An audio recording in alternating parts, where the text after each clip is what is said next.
নমস্কার বন্ধুরা, আজ সুপ্রিম কোর্টে ২০-২২ মামলার শুনানির জন্য একটা লিস্টেড ডেট প্রদান করা হয়েছে। কিন্তু প্রশ্ন একটাই থাকছে যে আজকের কি আদৌ এই মামলাটির শুনানি হবে? কেননা আমরা যে বিষয়টা লক্ষ্য করছি, এই যে ডায়েরি নাম্বার 21287/2023 যে কেসটা, সৌমেন পাল ভার্সাস শ্রাবণী নায়কের যে কেসটা, এটা সুপ্রিম কোর্টের অফিসিয়াল ওয়েবসাইটের যে কেস স্ট্যাটাস, সেই কেস স্ট্যাটাসে উল্লেখ থাকলেও ডেলি কজ লিস্টে কিন্তু এই ২০-২২ মামলাটি বা এই যে ডায়েরি নাম্বার 21287-এর যে মামলাটি, এটা কিন্তু লিস্টেড নেই। হ্যাঁ, তোমরা ঠিকই শুনছো, দীর্ঘ প্রতীক্ষিত এই ২০-২২ মামলাটি শুনানির জন্য কেস স্ট্যাটাসে একটা দিন এখানে লিস্টেডভাবে দেখালেও এটা কিন্তু কেস লিস্টেড এখনও পর্যন্ত হয়নি। তো অবশ্যই তোমাদের কাছে কেস লিস্টটা আমি তোমাদের কাছে তুলে ধরবো, তো অবশ্যই ধৈর্যপূর্বক ভিডিওটা দেখো। আর বলে রাখি, এই মামলাটি কিন্তু প্রায় 2 বছর ধরে, প্রায় বলতে গেলে 2 বছর ধরে কিন্তু চলছে, যেটার সুরাহা কিন্তু হয়নি। দীর্ঘদিন ধরে আটকে রয়েছে এই মামলাটি। আর এই মামলাটা আটকে থাকার পরেও মোটামুটি নিয়োগটা কমপ্লিট হয়েছে 2022-এর যে নিয়োগটা, তো সেই নিয়োগের থার্ড ফেজ কাউন্সিলিং কিন্তু প্রায় সম্পন্ন বলতে গেলে। এবারে ফোর্থ ফেজ কাউন্সিলিং একটা রয়েছে, যেখানে 5% যে প্যানেল সেটা একসঙ্গে নাকি দেবে, যেটা একটা পর্ষদ সূত্রে খবর রয়েছে। তো সেটার পরবর্তীতে নতুন নিয়োগ বিজ্ঞপ্তি আসবে। তো এই যে ২০-২২ মামলাটি, এই মামলাটি প্রথমে হেমা কোহলি ম্যাম, তারপরে আবার এটা অনিরুদ্ধ বোস ওদের বেঞ্চে যায়, এবং পরবর্তীতে কিন্তু আবার এই মামলাটি জাস্টিস হৃষিকেশ রয় এবং জাস্টিস সতীশ চন্দ্র শর্মার বেঞ্চে রয়েছে। এর মাঝখানে আবারও একবার কিন্তু হেমা কোহলি ম্যামের বেঞ্চে ট্রান্সফার হয়েছিল। কিন্তু এই মামলাটি দীর্ঘদিন ধরে আটকে রয়েছে, বিভিন্ন শুনানি হচ্ছে, বিভিন্ন ডেট প্রদান করা হচ্ছে, কিন্তু কোনোটাতে সঠিকভাবে কিন্তু শুনানি হয়নি। এর আগে এই মামলাটি শুনানি হয়েছিল, দেখতে পাচ্ছ 23/7/2024-এ, এবং সেখানে বলা হয়েছিল যে আগামী 3 সপ্তাহের মধ্যে কিন্তু আবার নতুন করে এই মামলাটি শুনানি হবে, অর্থাৎ 3 সপ্তাহ পরে কিন্তু এই মামলাটির শুনানি হবে, মেনশন হবে, এবং পরবর্তীতে কিন্তু এই মামলাটির শুনানি হবে।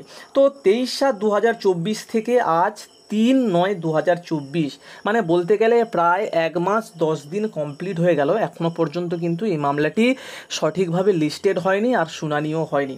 তো আজকের এই মামলাটি লিস্টেড হয়েছে, দেখতে পাচ্ছ এখানে 3/9/2024 আজকের কিন্তু লিস্টেড হয়েছে। বিচারপতি হৃষিকেশ রয় এবং বিচারপতি সতীশ চন্দ্র শর্মার বেঞ্চে 51 নম্বর সিরিয়ালে কিন্তু রয়েছে, যার শুনানি হওয়ার চান্স একদম ক্ষীণ, না হওয়ার চান্সটাই কিন্তু বেশি রয়েছে। তবে দেখা যাক আদবে এই মামলাটির শুনানি হয় কিনা, সেটাই দেখার বিষয়। যে মামলাটি ডেলি কজ লিস্টে লিস্টেড নেই, সেটা কি আদৌ শুনানি হবে? তো চলো কজ লিস্টটা তোমাদেরকে দেখিয়ে দিচ্ছি। তো বন্ধুরা, আমরা কিন্তু সুপ্রিম কোর্টের অফিসিয়াল ওয়েবসাইটে কিন্তু চলে এসেছি। মিসলেনিয়াস হিয়ারিংগুলো সমস্ত কিছু কিন্তু এখানে রয়েছে। তো সিম্পলি আমরা এখানে সার্চ করব এখানে ডায়েরি নাম্বারটাই আমরা সার্চ করি 21287। তো এটা লিখে যদি আমরা সার্চ করি, আমাদের কাছে কিন্তু এই কেসটা কিন্তু আসছে না, ঠিক আছে? এই মামলাটি কিন্তু আসছে না, দেখো অন্য কিছু দেখাচ্ছে। এই দেখতে পাচ্ছ, এইগুলো দেখাচ্ছে 21287/9, মানে এগুলো সব এসএলপি নাম্বারগুলো দেখাচ্ছে, কিন্তু মেন যে কেস, ঠিক আছে, সৌমেন পাল ভার্সাস শ্রাবণী নায়ক, এটা কিন্তু দেখাচ্ছে না। আবারও আমি এটাকে কেটে করছি, সৌমেন পাল যদি লিখি, সৌমেন পাল, ঠিক আছে, সৌমেন পাল লিখে যদি আমি সার্চ করি, এটা কিন্তু আমরা দেখতে পাবো যে এই কেসটা কিন্তু নেই। দেখতে পাচ্ছ, নো ম্যাচ ফাউন্ড, মানে এই যে কেসটা, এটা কিন্তু ডেলি কস্ট লিস্টে কিন্তু উল্লেখ নেই। তো এবারে বিষয়টা হচ্ছে, ডেলি কস্ট লিস্টে উল্লেখ নেই মানে যে এই মামলাটির শুনানি হবে না, সেটা কিন্তু নয়।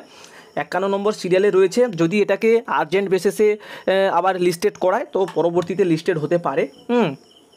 তো পরবর্তীতে কিন্তু শুনানিও হতে পারে। তো এটা ভাবার কোনো বিষয় নেই যে আজকে শুনানি হবে না, সেরকমটা কিন্তু নয়। শুনানি হওয়ার চান্স ক্ষীণ রয়েছে, একদম নেই বললে ভুল হবে, একটু রয়েছে শুনানি হওয়ার চান্স। তো যদি শুনানি হয়, কি আপডেট আসে অবশ্যই তোমাদের কাছে আলোচনা করব। আর যদি শুনানি না হয়, পরবর্তীতে আবার কোন দিন ধার্য করা হলো, কবে হতে পারে, আবার বেঞ্চ পরিবর্তন হয় কিনা, বিস্তারিত আপডেট নিয়ে কিন্তু আমি চলে আসবো, ঠিক আছে? তো অবশ্যই চ্যানেলটিকে সাবস্ক্রাইব করে পাশে থাকবে। দেখা হচ্ছে পরবর্তী ভিডিওতে। ভালো থেকো সবাই, সুস্থ থেকো সবাই। Thanks for watching. Tata, Jai Hind, by.